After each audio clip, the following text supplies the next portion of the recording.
हम जिंदगी में कितना कुछ नहीं करते, चोरी, लबाड़ी, भ्रष्टाचार, बेईमानी और कई गलत कार्य करके पैसे इकट्ठा करते रहते। लेकिन यहाँ मरना तो सबको एक ही दिन है। हम यहाँ से एक दिन चले जाने के बाद हमारा कुछ भी यहाँ नहीं रहता।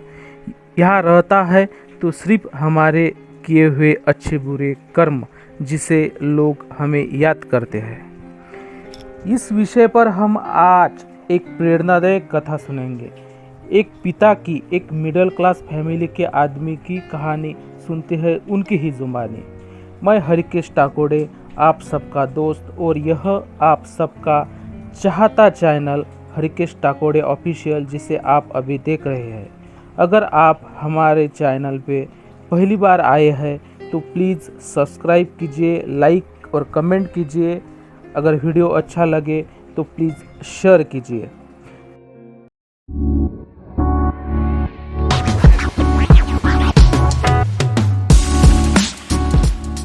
एक पिता की कहानी, उसी के जुबानी।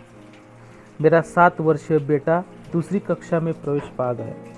क्लास में हमेशा से ही अव्वल आता रहा है। पिछले दिनों तनख्वाह मिली तो मैं उसे नई स्कूल ड्रेस और जूते दिलवाने के लिए बाजार ले गया। बेटे ने जूते लेने से यह कर मना कर दिया कि पुराने जूतों को बस थोड़ी सी मरम्मत करने की ज़रूरत है, वो अभी इस साल काम दे सकते हैं। अपने जूतों की बजाय उसने मुझे अपने दादा की कमज़ोर हो चुकी नज़र के लिए एक चश्मा बनवाने को कहा। मैंने सोचा बेटा अपने दादा से शायद बहुत प्यार करता होगा, इसलिए अपने जूतों की बजाय उनके चश्मे को ज़्यादा ज़रूरी समझ रहा है। खैर, मैंने कुछ कहना ज़रूर नहीं समझा और उसे लेकर ड्रेस की दुकान पर पहुंचा। दुकानदार ने बेटे की साइज़ की सफ़ेद शर्ट निकाली। डालकर देखने के पर शर्ट एकदम फिट थी। फिर भी बेटे ने थोड़ी लंबी शर्ट दिखाने को कहा। मैंने बेटे से कहा, बेटा ये शर्ट तुम्हें बिल्कुल सही है, तो फिर और लंबी क्यों? बेटे ने कहा, पिताजी मुझे शर्ट निक्कर के ही अंदर ही डालनी होती है, इसलिए थोड़ी लंबी भी होगी तो कोई फ़र्क नहीं पड़ेगा। लेकिन यही शर्ट मुझे अगली क्लास में भी काम आ जाएगी। पिछली वाली शर्ट भी अभी नई जैसी ही पड़ी है, लेकिन छोटी होने की वजह से मैं उसे पहन नहीं पा रहा। मैं खामोश रहा। घर आते वक्त मैंने बेटे से पूछा, तुम्हें यह सब बातें कौन सिखाता है?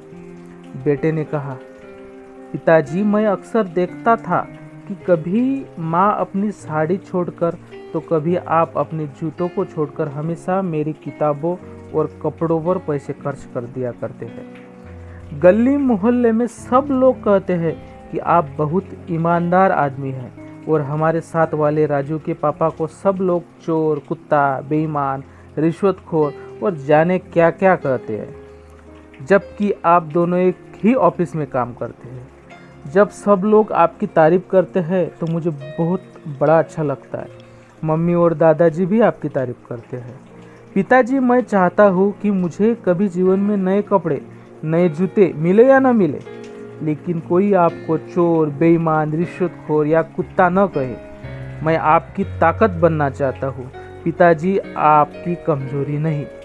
बेटे की बात सुनकर मैं निरुत्तर था। आज मुझे पहली बार मेरी ईमानदारी का इनाम मिला था।